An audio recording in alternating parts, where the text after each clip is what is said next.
listening to Pink Lady Presents, only on LA Talk Radio.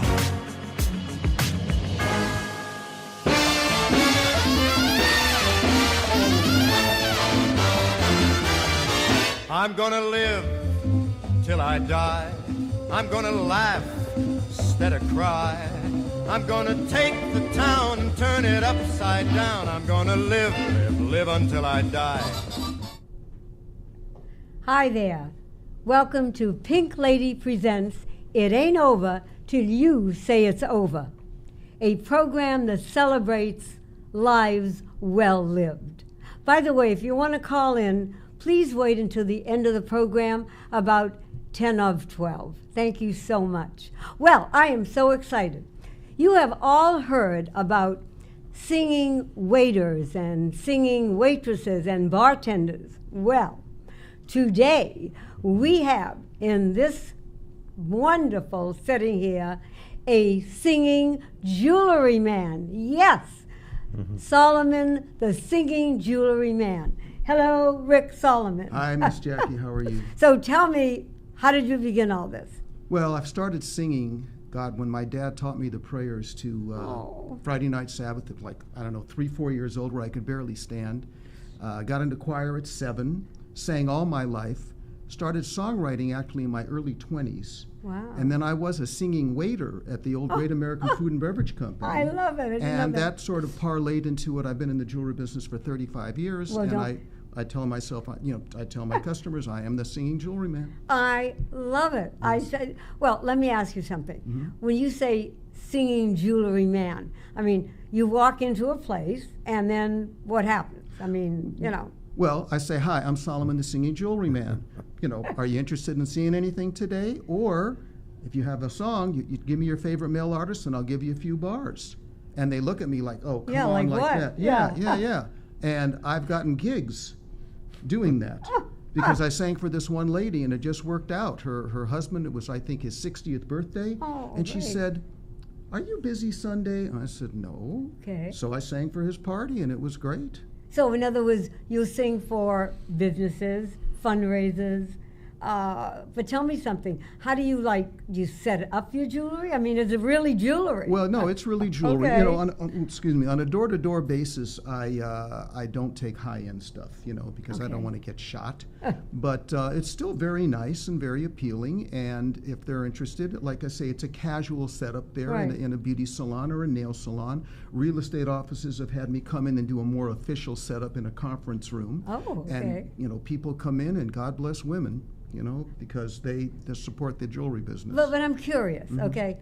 I mean, there's millions of products out there, okay? I mean, jewelry, clothing, pots and pans, I mean, bakery products. I mean, why did you pick jewelry?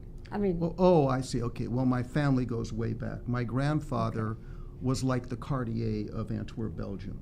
Oh, He wow. was one of the first the first retail stores in Antwerp. Before him, it was only the merchants selling to each other. It was only wholesale, diamonds being, bartered back and forth. He decided to open a store, became huge. And where was this? In Antwerp, Belgium, which is one of the 3 main, jewelry centers in the world. And was doing very well, had 29 jewelers working for him. Had another store in Ostend, which is the kind of the Monte Carlo of the Dutch-Belgium coast. Wow. And if it wasn't for the Nazis, I probably would have been born in Belgium. Wow. Yeah. And then you picked jewelry, naturally, because it was inherent, that you're used to it and everything. Well, my dad was a diamond cutter. I used to work every Christmas at my uncle's store in downtown Los Angeles. That was called Diamond Craft Jewelry Company. Okay. And I guess it was kind of natural. Most artists are good salesmen. That's just how it goes. And we are. Needed something to sell that was still aesthetic. Right. And it just worked out. I think that is fabulous. Well, so you've seen it all now, and now I would love you to show our wonderful audience actually what a singing jewelry man can do. All right. Sounds good.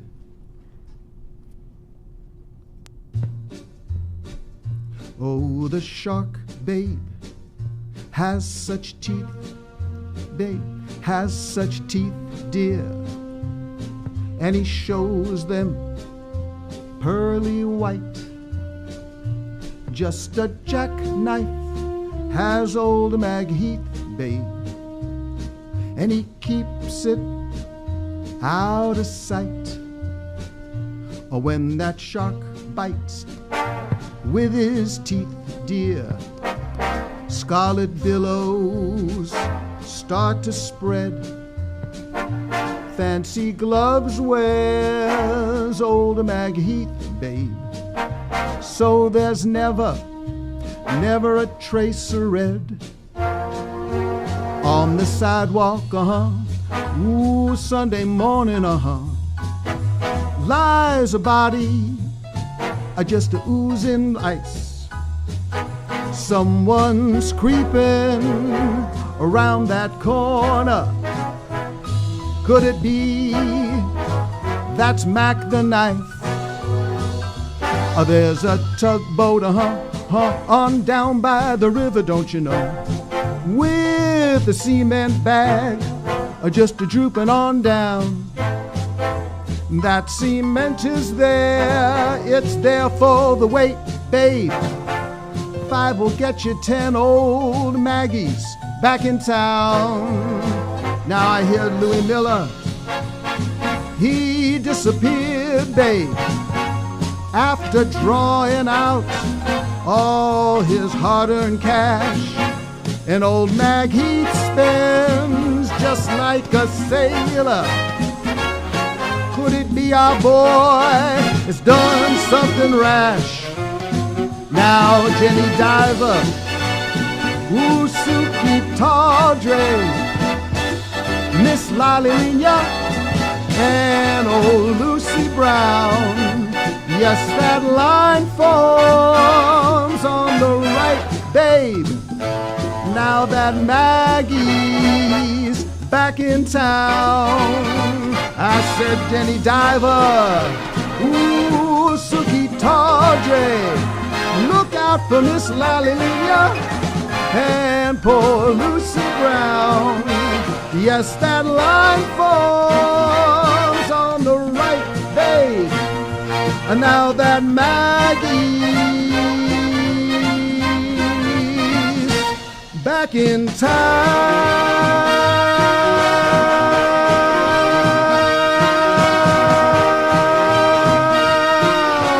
Look out, oh, Maggie is back. Have to tell you, Rick. Thank you. I've seen you perform, and you always bring 100%. Oh, always. thank you. So one of the things I want to invite our viewers to do is if you go on to the website where you went in order to see this program, and you see an email address for Pink Lady, send her a request, either one that you may have an event where you'd like to have Rick come and entertain. Thank you. Or you patronize a particular beauty salon or nail salon that has enough of a following that they might be interested in having some really nice jewelry that's been very successful. You've been doing this for how many years? Well, I've done it for 35 years. Right. And I wanted to add, if you don't Please. mind, No, I do have a website that you can go to. It's not my personal website, but we contract with this particular company. Oh, good. Am I allowed to say You what can, that is? although I will tell you that when people go and send it to Pink Lady, we just forward them all to you. Yeah. Okay, and okay. it's much And- easier and that if you way. go on the internet Sure. and browse this website, which is all 14 karat gold, is a little higher end stuff. Right. Right. You just forward that item that you want to me, and you will get our discount. Wow. That's So, Terrific. and I Okay. do have my connections downtown Los Angeles. If you're local here, we're doing this in Southern California, and I Right. have a showroom I work with in Beverly Hills as well. So I don't just do the door-to-door kind of thing. I do have for a little higher end jewelry, places. I mean, to we come could and have said see. the door-to-door jewelry sales. Well, Yeah. yeah. Well, it's not really door to door because you're dealing with businesses that True, are Right. true. insurance. I'm not Right. knocking on You're not residents. going door to door. No, I'm not going to the Do residents. not call Rick No, to come to your please. door. Anyway, Rick, Yes. I so appreciate Well, you thank coming you. in and giving us the time today. I appreciate And it. please, everyone, do look at my website and call in, because I think Rick would be an added addition to any party, any function, any time. We'll be right back. Thank you so much. Thank you, Rick. Thank Thanks you. for coming in. Appreciate it, guys. A wacky, wonderful woman lives in this pink house. She decorates in pink. She dresses in pink. And she thinks pink. Hi, I'm Jackie Goldberg, known as the Pink Lady, and I help motivate people with my seminars called Get Up, Get Out, and Get a Life. My philosophy of life is called Think Pink, and it's your attitude that's going to give you the initiative, the feeling, the courage to get up, to get out, and to get a life.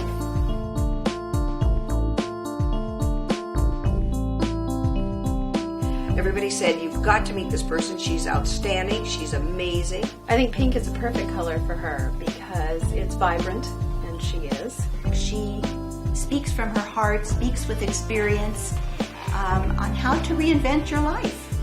It is more important than the past, than education, than money. It will make or break a company. Reinvent it should be in every one of your vocabularies from now on. Everybody needs a little bit of an inspiration. Everybody, and when I say everybody, I'm saying it's an ageless program that she offers. They have to realize that you are still viable people. That energy, that passion, that comes across. There is a life out there. We're not any longer thinking we're at the end of our life, coming on the downhill slope, but that our life is just beginning, and that's what Jackie brings. Age does not negate sexuality. If anything, it enhances it in all of us. You are all a very sexy. You're listening to Pink Lady Presents, only on LA Talk Radio. Eleanor Roosevelt once said, "Beautiful young people are acts of nature, but beautiful older people are works of art." And I am so proud to have with me today a true work of art, a lovely lady, Dr. Lynn Levine. Welcome. Welcome to the show. Thank you, sweetheart. I'm so excited to be here. I know. We're excited too. After looking at this book, we are very excited. And I have to tell everybody, Doug, Yes. that Lynn and I share a birthday year. And Lynn, you're going to be how young? Next week, I will be 86 years young. And she is older than I am, because I will be 86 in September. So a little respect. A little respect. You're right. Yeah. Lynn, tell me something. You started teaching, and then you went from there to becoming a marriage and family therapist. And I mean, tell our audience a little bit about what's going on. Well, primarily I was 32 years old, and I did everything I thought I was supposed to do to be happy. I married a good man, I had a house, a career, got children. 2 at the time, went on for 1 more later. But I wasn't that happy. So I went on a search. Oh, okay. To find out how to be happy, because if getting what I wanted didn't make me happy, I was doomed to a life of deciding something else would be happy, but once I got it, I wouldn't be happy. So I wanted the secret to being happy. And in my research of researching happy people, one of the traits was believing in a loving source, like a God. Okay, but that is what we're going to hold for a little while, because that's her new book, and we're going to go into that. What I want to know is, when you became a teacher, yes, what made you decide on that particular, I think it was elementary school that you did? 5th grade. 5th grade. And then you weren't happy with that? What else did you do? No, it wasn't that I wasn't happy. I loved it, actually. Okay. I loved my class, and they were amazing, just amazing. Anyway, that's another program. I was going to do my 3rd child. Okay. And, which I did. Called up the principal and said I couldn't come back. My extracurricular activities caught up with me. But anyway, that's not true. He was planned. And TMI, everybody. Definitely TMI. Tell them what that means. TMI, too much information. Anyway, then I went on and I did lots of things. I got a government grant. I went on and got my degree. I got my master's degree, and I got my marriage and family license. Now, let me ask you, why that particular subject? I mean, well, why that? I mean, there's millions of subjects that you could have done. Why did you pick marriage and family? I volunteered at a counseling center to become a paraprofessional counselor. And what is that? A lot of our audience. That's where you are trained to counsel people, but you're not licensed. Oh, okay. And a whole group of us were so enthralled with counseling that we all went back for our master's degree and went on to get licensed as marriage and family therapists. Wow. And how long did you do that? Are you still doing that? Yes, and then I went on, I got my bachelor's in my 30s, my master's in my 40s, and my doctorate in my 50s. And I'm learning now, like, I'm just discovering life. I have to tell you something that Lynn told me. She said when she got her doctor's degree, it was the most phenomenal thing in the world. And I said, well, I think that's wonderful. I mean, you worked hard, you studied, and you were up late nights, and you had children and families. She said, no. She said, when I call up for a reservation at a restaurant, and I say, this is Dr. Lynn Levine, I get right in. It's worth it all, right? It's the truth. Everybody calls me Lynn. They don't call me doctor. I'll call you doctor. Thank you. Okay. My mother said, well, you're not a real doctor. Yes, you're a real doctor. Yes, no, you're not a a doctor. Yeah. Tell me, we're both interested in community outreach. Yes. And how did you do that? Well, in this program, we were all supposed to take on a project, so I took on aging. I loved my grandmother. Aww. So I took on aging, and the psychiatrist who was teaching us said, why don't you get a grant? And I said, great, what's a grant? And he said, they give you money and for a great idea. And I said, I can do that. And I found that there was a grant available. Every council district in Los Angeles has a senior multipurpose center. And this was the grant for the pilot project to demonstrate how it could be done. And I won it. It wasn't logical. I didn't realize my competition. I just knew that I'm creative and intentional, and I want to empower and support people in aging. And I created 18 programs, just creating it, and submitted what I was going to do, and they accepted. They accepted. Well, when you say 18 programs, so in other words, a senior center, yes. And you gave them the idea of programs that they could give their seniors. And a storefront, not in a church or synagogue in a basement room someplace. Okay. And we didn't have enough money in the grant.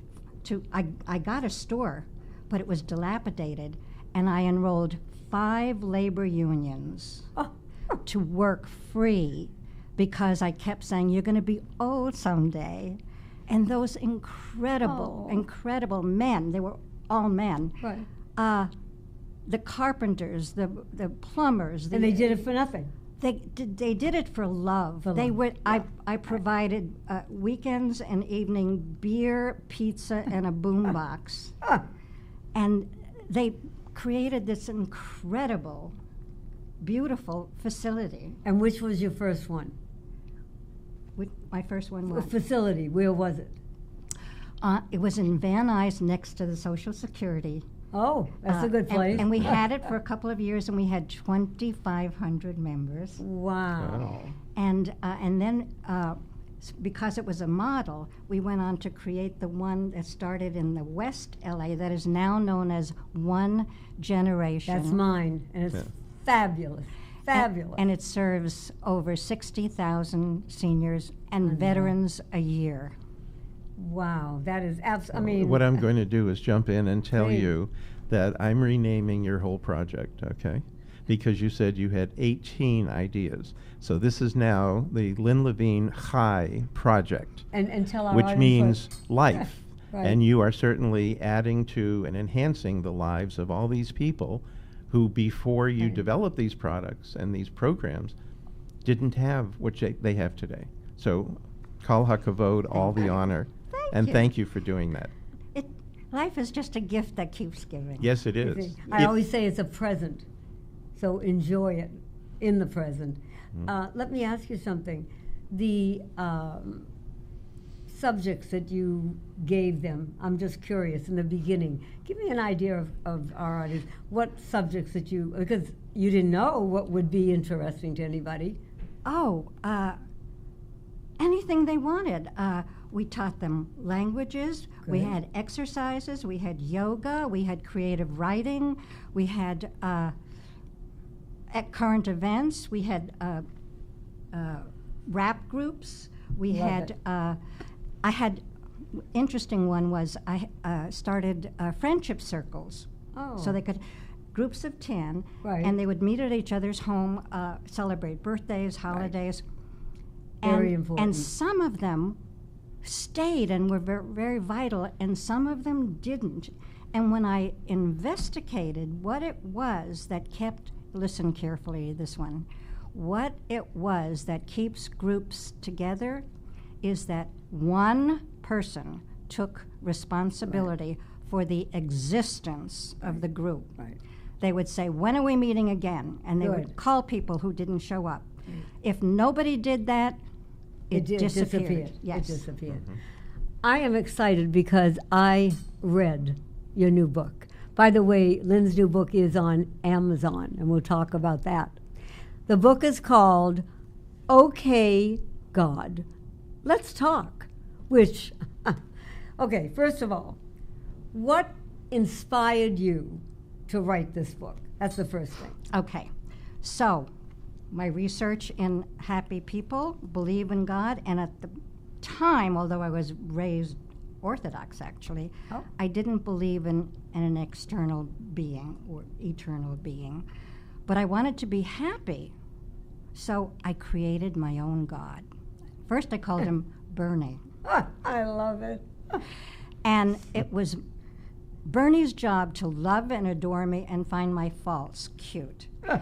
And it was my job to let the love in. And I got to tell you that letting the love in was harder than him loving me. And one day, and I just kept owning him more and more into my reality, and would turn things over and then discuss how it went, and just a whole partnership. And one day somebody asked me if I believed in God, and I'm strange enough, I didn't want to say I believe in Bernie.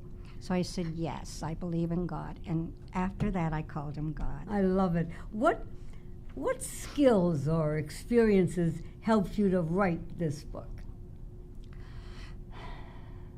Well, first of all,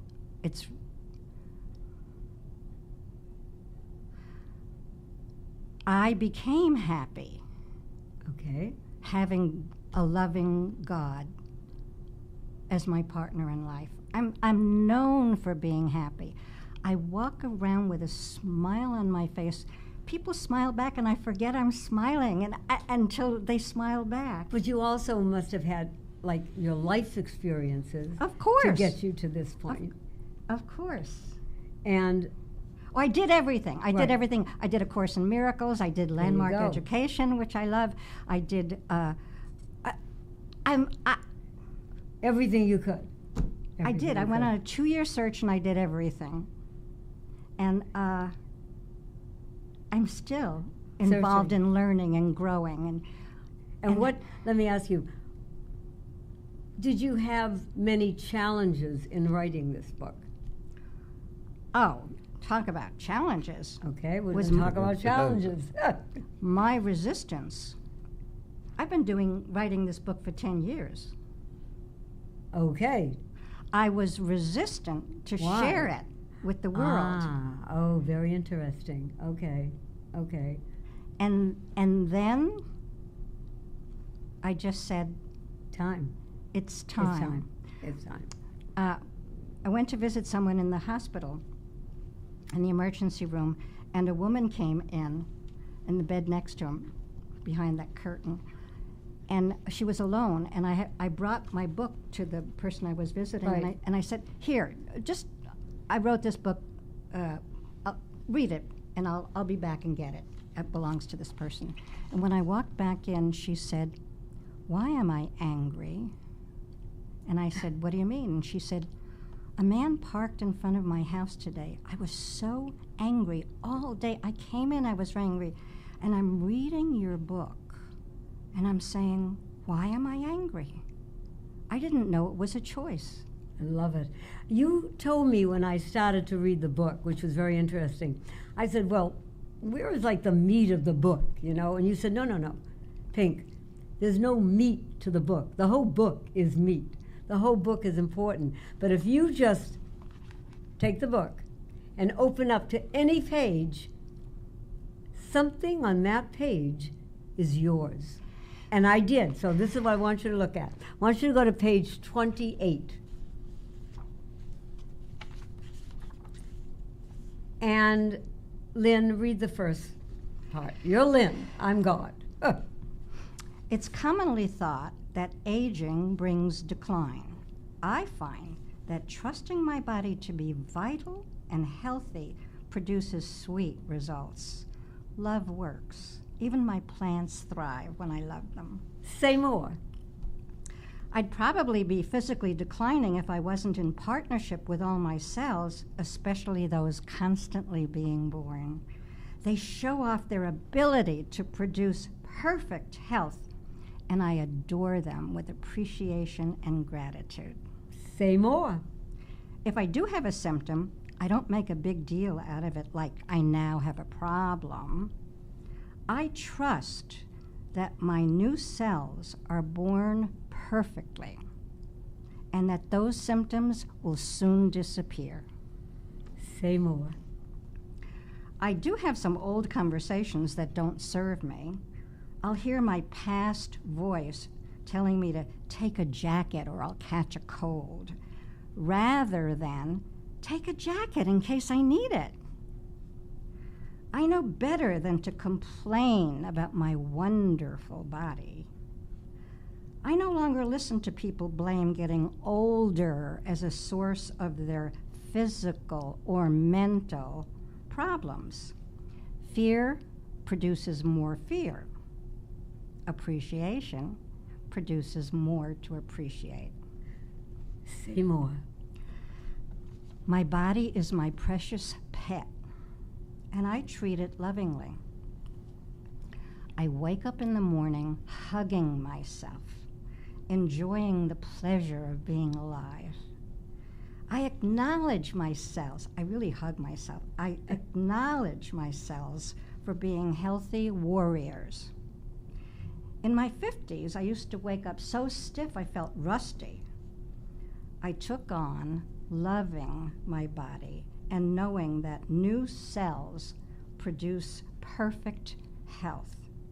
Now, in my 80s, I'm grateful I created health and vitality.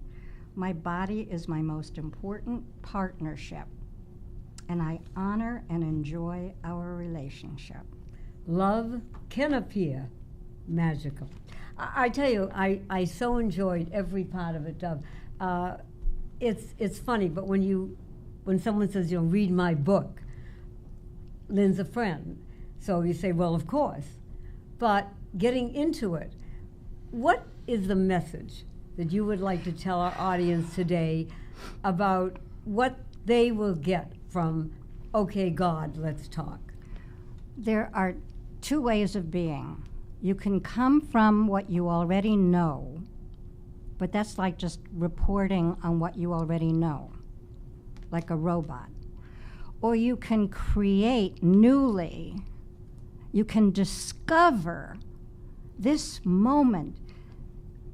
There's only now. There's never anything else but now.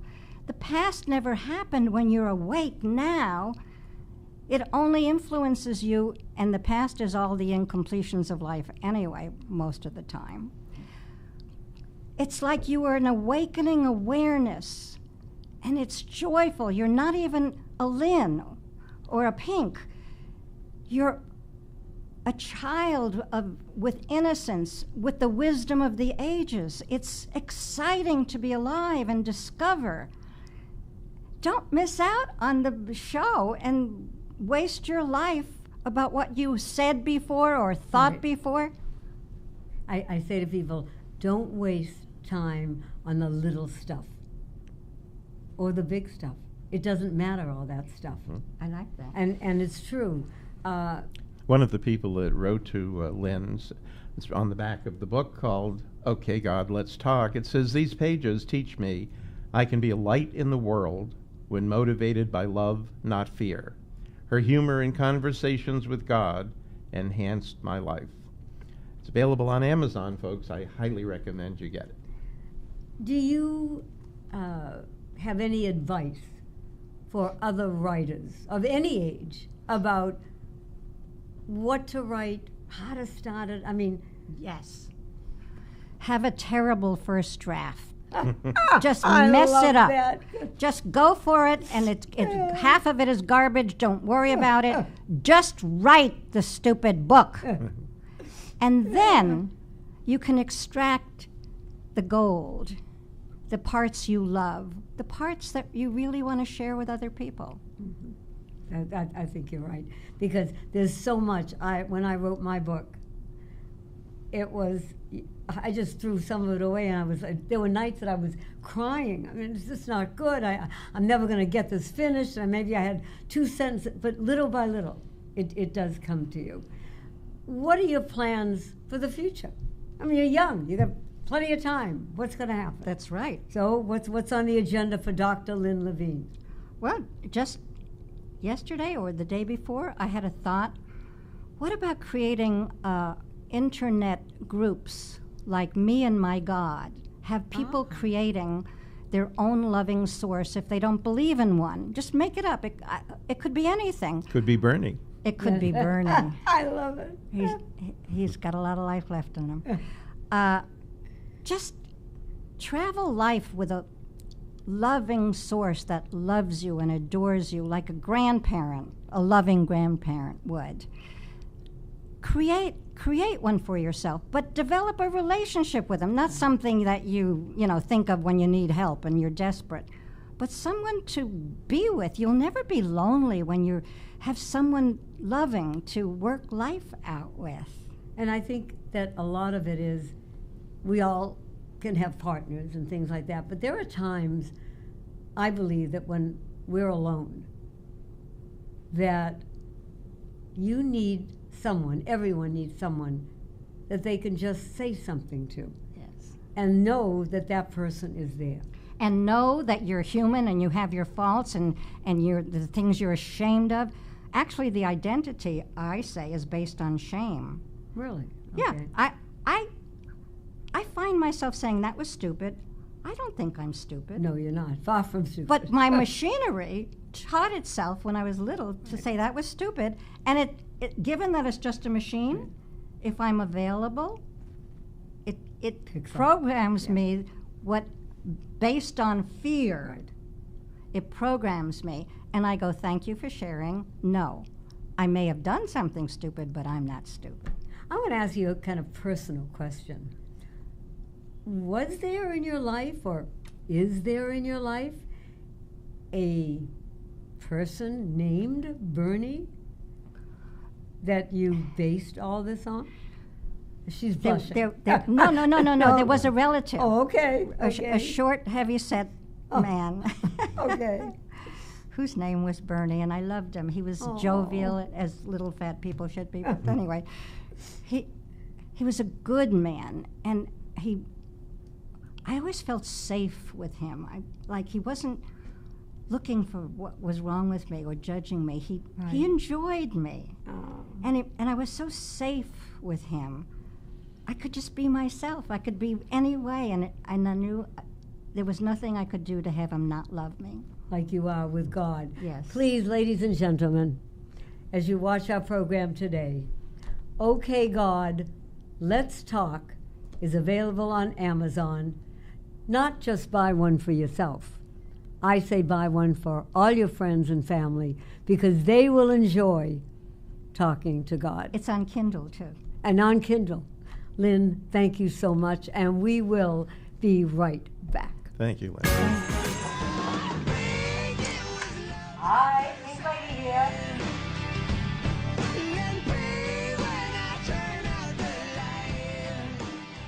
At 76 years young, Jackie Goldberg is known to many as the Pink Lady. Actually, it started 40 years ago. I was a sales rep, and I was walking down the hallway one day, and someone yelled, "Hey, Pink Lady!"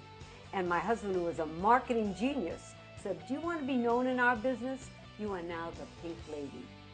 What started as a marketing gimmick quickly grew into a way of life. Her home is painted in a cotton candy color, and each room is adorned in various shades of pink. Her closets burst of pink right down to the shoes, specially dyed just for her. It's such an uplifting, loving color that to me, when I put it on in the day, 6 o'clock in the morning, wow, I feel good. This energetic, proud grandmother has always had a zest for life and has reinvented herself once again, taking up acting, starting her own magazine, and inspiring seniors to do the same with her Get Up, Get Out, and Get a Life seminar. And my philosophy of life is to think pink, is to feel the aura and the energy that a color can give you in looking through life through rose-colored glasses. For SoCal News, I'm Jessica Rosales.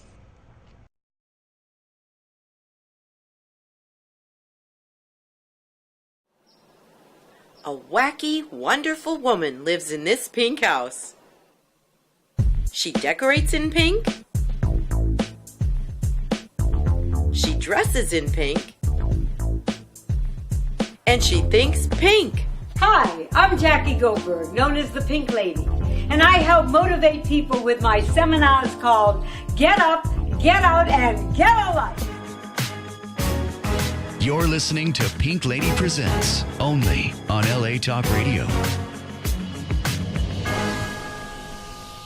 C.S. Lewis said, "You are never, ever too old to set another goal or to dream a new one."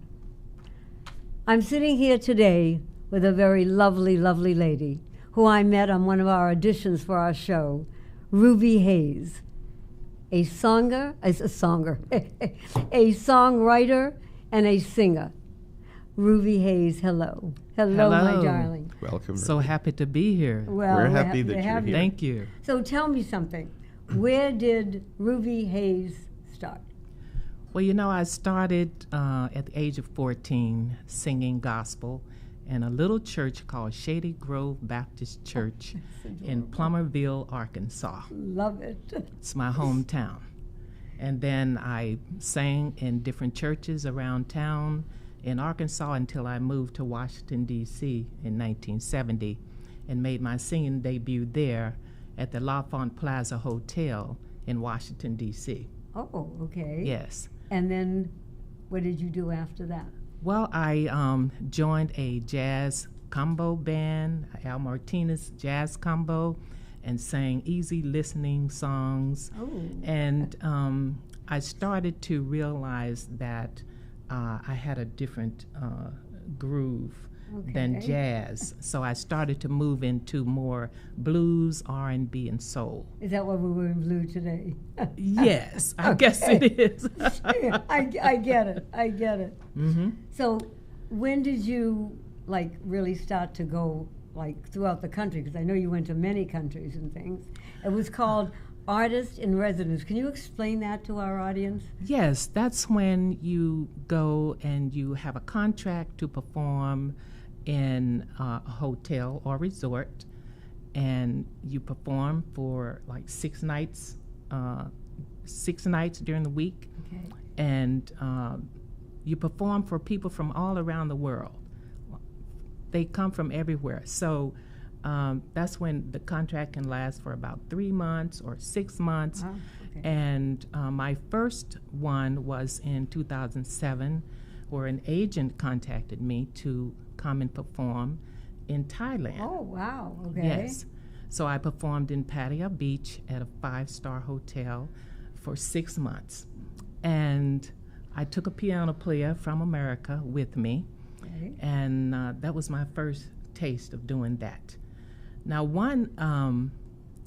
another occasion of performing internationally, this was not necessarily artists in residence, but it was the Armed Forces Entertainment Oh, wow. selected me and my band to perform and entertain the U.S. troops Yes. along the Caribbean circuit.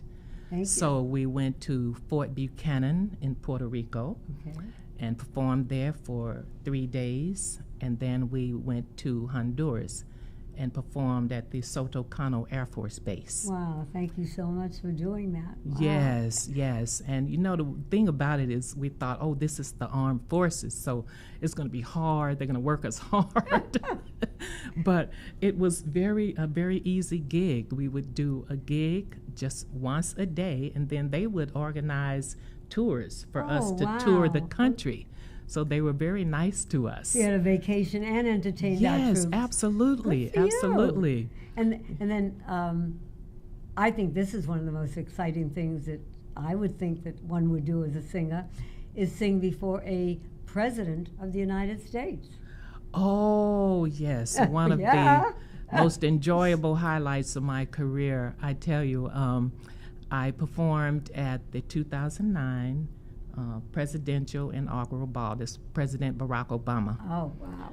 And I tell you, the way it came about is very interesting. I had hopes of performing, so I submitted my package to the committee that selects performers. Okay. And weeks were passing by, months were passing by, and it was 2 weeks before the That's all? inaugural ball that an agent contacted me who was looking for a blues singer. Oh. And I got chosen to perform, and we performed at the prestigious Willard Hotel in Washington, right. D.C. It's about 3 blocks from the White House. Now, did you get to meet him? No, he Oh. didn't. He didn't stop. You know, there's about 10 balls Yes, going on yeah. that night, so he didn't stop into that one. But there were plenty of senators and congressmen and people How like that in exciting. attendance. Wow. So we had a blast at that. And then I understand that you do a one-woman show. Yes, I do. I wrote a show about the late, great Empress of the Blues, Bessie Smith. Wow. And it's about a 75-minute show where I tell her life story. I like to give people an education about her as a legend and sing about 17 of her songs, her Now, hit songs. what type of singer? Blues? She's blues. Oh, okay. Just strictly the blues. And so I sing about 17 of her songs, and there is a 3-piece band, so it's a real rockin' show. Oh, I like that. So you get an education and you get to rock. And where do you perform that, Ruby? Okay, I performed it first in Washington, D.C. Okay. At the National Theater in downtown Washington, D.C. They would have Monday night series for local artists to perform their shows. And I performed it at the Patterson Theater in Baltimore, Maryland, and at the Southeastern University in Washington, D.C. Good for you. I mean, you've done so much already. The other thing that I wanted to ask you, you also have a YouTube, I think it's a series going on right now called Elders React. Tell us about that. Oh, yes, that's something that's a YouTube show that I auditioned for over a year ago. And I go in once or twice a month and film episodes of me reacting to whatever they put in front of me. I never know what it is that I'm coming in to react to. I love it. So it's always a surprise. Right. So they get my natural reactions. Okay. And that show has garnered billions of subscribers on YouTube. Fabulous. And then it's so much fun to do. We have to tell our audience, though, one of the things that you have recently done, which I think is fabulous because I could never do anything like this, never mind sing, is you did an original CD, and it's called Solitary Blues. How long did it take you to do this? Well, I moved here to LA in 2009, and I came here with a folder of incomplete songs. Okay. And so I started looking for classes to take to complete my songs. And while I was taking a class called Motown Secrets to Songwriting, I met a publisher who said he's always looking for songs. So I said, I think I got a song that you would like. And he listened to it and he liked it. And then I gave him another one and he said, I think I'll take you into the studio and let's record your songs. Oh, wow. Just like that. And so my dream came true. I came here with the dream of finishing an album of all of my own original songs that I wrote. So it took us 2 years to record it. And where can people buy this particular CD? It is available on www.cdbaby.com. You want to repeat that once more, nice and loud. www.cdbaby.com. Well, And if anybody writes to you at your email that's on the same page where they went to see this show, we will have that information available for you. And I want to add something to Ruby, because I got a chance to see you perform on a number of occasions. And I was really impressed. And Pink and I are involved in coordinating the entertainment for the Memorial Day ceremony this year at the Los Angeles National Ceremony. For those who don't know, who live in Southern California, there's one cemetery, a national cemetery in Los Angeles County, and one in Riverside. What, 88,000? We have 88,800 American heroes buried there. And we're going to have this amazing ceremony on Memorial Day, May 28th, 10 a.m. The public is always welcome. Definitely. We will have mounted buffalo soldiers and Civil War cannons firing and World War II planes flying over. A truly wonderful day. And we are going to be blessed this year with Ruby Hayes performing for those coming to the cemetery on Memorial Day. And I thank you. On behalf of the National Cemetery and all of our volunteers, I want to thank you so much for doing that. I look forward to it. And now, I think everyone would like to hear Ms. Ruby Hayes sing us a song.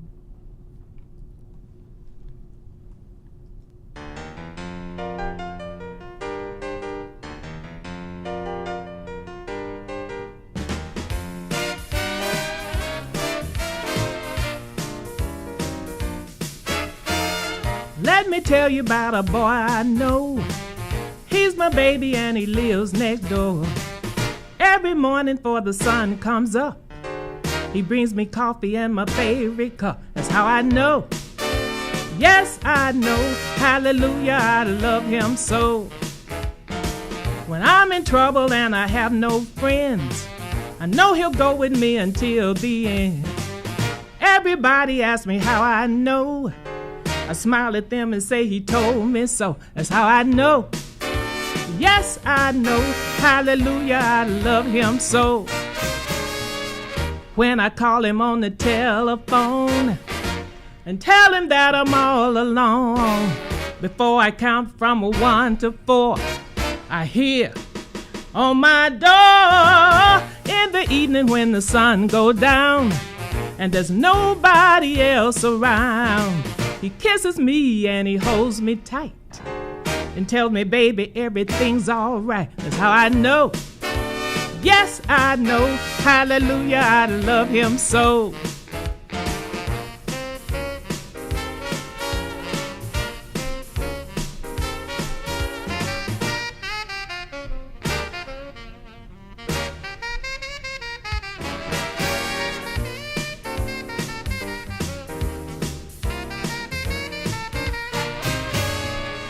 When I call him on the telephone and tell him that I'm all alone, before I count from 1 to 4, I hear him knocking on my door in the evening when the sun goes down and there's nobody else around. He kisses me and he holds me tight and tells me, baby, everything's all right. That's how I know. Yes, I know. Hallelujah, I love him so. Hallelujah, I love him so. He's the kind of man that make me rattle those pots and pans. Hallelujah, I love him so. Hallelujah, I love him so. Hallelujah, I love him so. Oh, yeah. Woo, yeah. Bobby, do we have any phone call at this moment?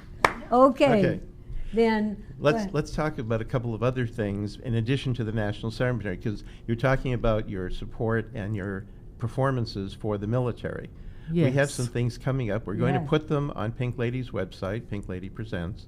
But in addition to the Memorial Day ceremonies on May 28th, 2 days before that, May 26th, we have the largest scouting event in the country. It's going to be at the National Cemetery, and we have more than 10,000 Wow. scouts coming in, and they will be placing flags on every one of the 88,800 gravesites. Right.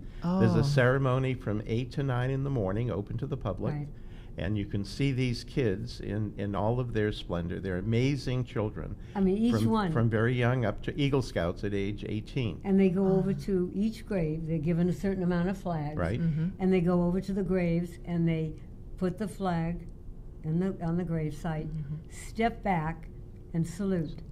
And we then they read go the to name next of one. Right. everyone in the cemetery. So in 3 hours after the ceremony from 9 to 12, there will be 88,800 names commemorated and memorialized by all of these children. And I guarantee you that they will never forget being there and Yes. walking in and seeing green and leaving 3 hours later and seeing red, white, and blue. So that's Yes. on May 26th Right. here in our Okay. Los Angeles National And then you Cemetery. got the next one. Okay. And then this is a fun one. We all have flags at home, a lot of us. And I know a couple of mine were deteriorating. And so you say, well, you don't want to destroy an American flag. Well, what do you do? What do we do? What you do, there's a holiday on June 14th called Flag Day. And the purpose of Flag Day is to retire flags, worn, tattered, and torn. And so the Saturday before Flag Day, which this year is June 9th, we're going to have a Ride to Your Flag ceremony at the National Cemetery. Motorcycles. We will have car everyone. clubs, we will Right. have motorcycle clubs, we will have bicycle clubs, Okay. we'll have walking groups, and they're all going to come. It's at 10 a.m. They'll have all these displays where you can learn a lot and have a lot of fun and learn something about the flag.